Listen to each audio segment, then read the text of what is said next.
And we are live on a Thursday. I hope everybody is doing amazing. Keep the questions coming in. I love seeing the comments on YouTube as well. The misses, thanks for adding stuff there. Today, the question is, are you easy to work with? Do people know why they should work with you? Do they know how to work with you? Do they know what they're going to get on the other end? Are you setting expectations properly? Let's go through a couple of questions that that we should consider when it comes to determining, are we actually easy to work with? Well, one, when you engage with folks, is there a lot of confusion around what the next steps are? If there's a lot of confusion on the next steps are, who's going to do what, when those things are going to be done, how they're going to be done, then you might not be as easy to work with as you think. If people walk out of a meeting with a lack of clarity around, what did I learn? What am I going to change? What am I going to do next? You might not be easy to work with. You're creating confusion. One way to avoid confusion is through a high level of clarity. And you've heard us talk about this a bit more lately. Jen and I have talked about this. The four core areas for Catalyst: leadership, culture, revenue, execution. If you have a challenge related to leadership, culture, revenue, or execution, or a question related to either of those four topics that all relate to each other in one way, shape, or form, they connect to each other, send it to us. And if you send it to us, I'll either point you to a podcast episode where we address that question or point you to a resource that I lean on to help answer those questions.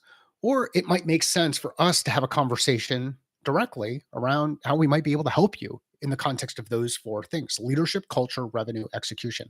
It's taken me a while to get this much clarity, actually years. So it's hard for you to expect, either for self or for team, if you're just getting started with things, to be able to communicate with that level of clarity. But here are a couple of questions that you can ask. What am I known for? What do people know me for? If there's a disconnect between, or if there's a disconnect between your perception of what you're known for and what people actually know you for, then there may be an opportunity for you to be more clear, provide more clarity in your communication, provide more clarity in the expectations that you set. What do I want to be known for? Where are you going? Current state versus desired state. And then the third one, who do I want to know me? Who do I want to attract? We've heard those questions come up before in the context of some of the things that we're doing relative to building out the speaking side of the business. Well, on the speaking side of the business, one of the questions I'm asking event planners and programmers is, how can folks like me work better with folks like you? What are some of the common challenges that you run into when working with folks like me? And I ran into this recently for an event that I'm speaking at in just a couple of days. I'll be down at the Sales Enablement Society event in San Diego early next week. I was late in my registration and getting my materials over to the organizer. That's not being easy to work with. So what have I put in place as a result? I now have a checklist that I'll use for each of these events that I'm participating in with clear due dates, and Jen will help hold me accountable from a project management perspective. So when you identify a gap in the work that you're doing, figure out a way to solve for that specific gap. So on the event organizer side of things that they're interested in, is your bio current? Are your pictures current? Are you getting all of your session information in on time? Will they have all of the materials available at the event that you'll need in order to make that experience successful for their customers who you'll be speaking with? And they also want to make it successful for you because then you'll promote it a bit more. So, are you easy to work with? Another way that you can make it really easy to work with you is simplify things. Four words: leadership, culture, revenue, execution. Advising, coaching, training, speaking. If it falls outside of those areas, I'm not for you. What are your specific areas that you've defined that create some real distinct guideposts so people know, are you for them and are they for you? Now let's shift the lens though, and let's talk about it from the context of leadership. So a new leader goes into an organization. I've been fortunate enough to do this a couple of different times. One of the things that's going to be a challenge is a lot of people inside the organization are going to be stressed. They're going to be stressed. We've got a new person in here. What's their objective? What are they trying to do? What kind of impact are they trying to make? What are they going to change? How are they going to move things around? Like there are all of these questions that come up as an individual contributor inside the organization. And on the leadership side, a lot of those questions come up too. It's how quickly can I accelerate speed to impact? Where are my opportunities? Where are the threats that exist inside the organization that are potentially going to slow us down? So one of the things I like to share with people the first time I meet with them or start engaging with them is I let them know what are some of the resources or books that have informed my thinking over time. And I know this is about me. And the reason it's about me is because I'm part of the communication chain. And if I can't solve for that part of the communication chain, how can I expect the person on the other end to solve for that part of the communication chain? So I go first and I share the importance of some of the work by Jim Collins, the importance of some of the work by Stephen Covey, the importance of some of the work by folks like Brene Brown, the importance of some of the work um, from Alexa Scott. Like when we bring these authors into the equation, and people know how you stand on the shoulders of giants and who those giants are, it becomes easier to communicate with you. And when it's easier to communicate with you, it's easier to work with you.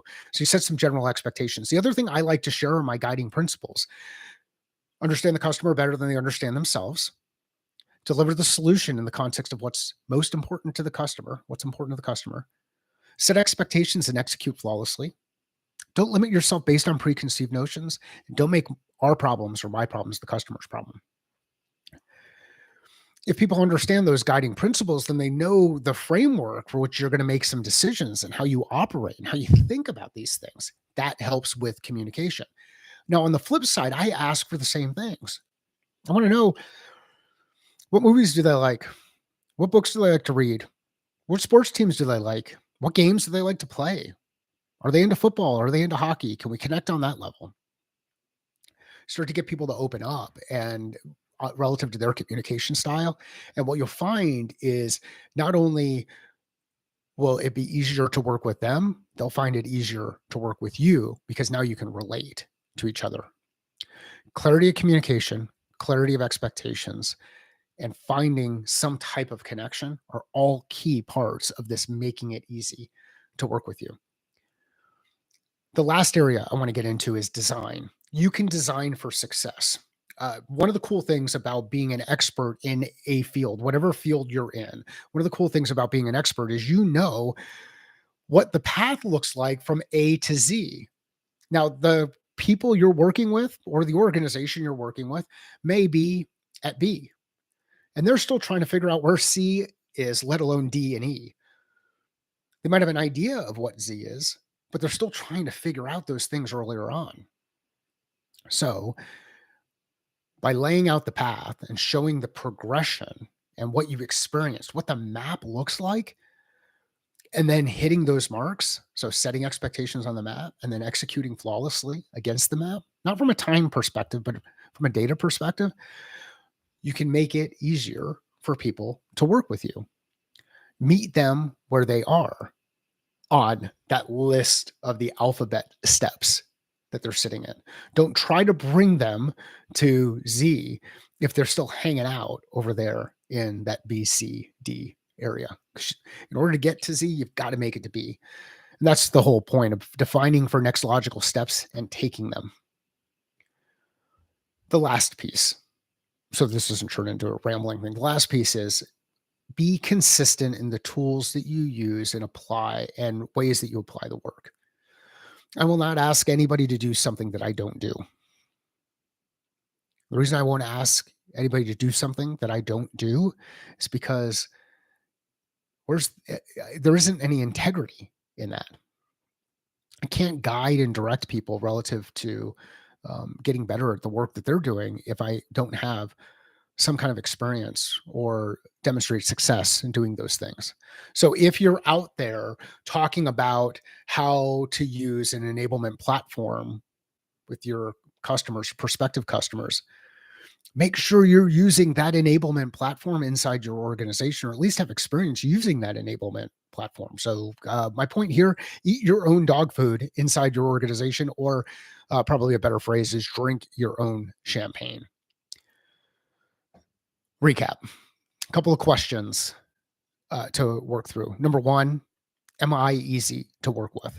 That's a self reflection kind of thing. Asking others that same question. Am I easy to work with? Where can I improve? Get some feedback. Identify where some of those blind spots are. How can we design for success?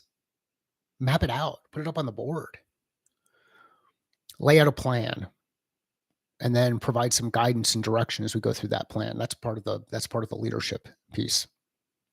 So I'll close things by simplifying how, or making it easy to work with us at Catalyst.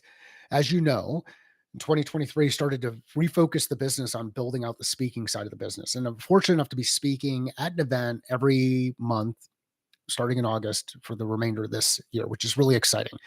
We're in the process of shifting to paid speaking. Many of these other ones have been events where I'm there as a participant. Sales Enablement Society, I'll be there as a participant. DevLearn, I'll be there as a participant and a speaker. And the Learning Leaders Conference, Learning 2023, I'll be there as a speaker and a participant. So if you're going to be there, come up and say hello. Let me know that you saw this video or you've listened to the podcast.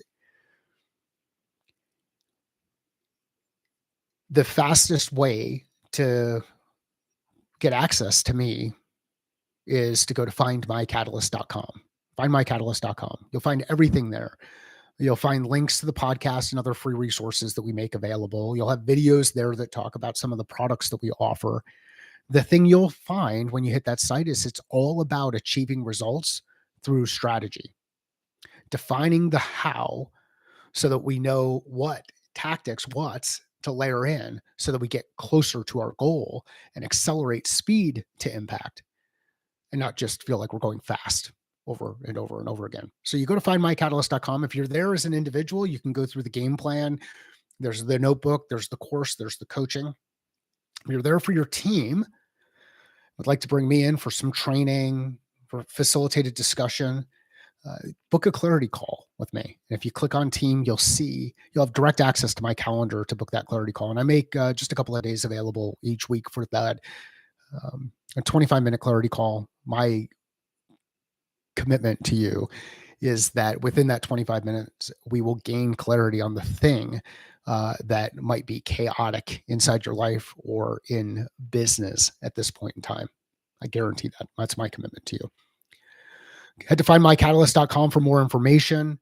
Please keep the questions and comments coming. Let me know what you think about the video. I'm messing around with a couple of different formats. Some of the formats where I use the A6600 camera, which is what I've got going on right now, the ATR 2100 mic. I've got the whiteboard in the background with some pre-written words on there. I'll use the lav mics and do it with some direct whiteboard work. And I've gotten into playing around with some of the just phone-based videos where recording shorts directly on my phone using the gimbal and the lav mic. Let me know what you think. What would you like to see more of? Am I easy to work with? Thanks.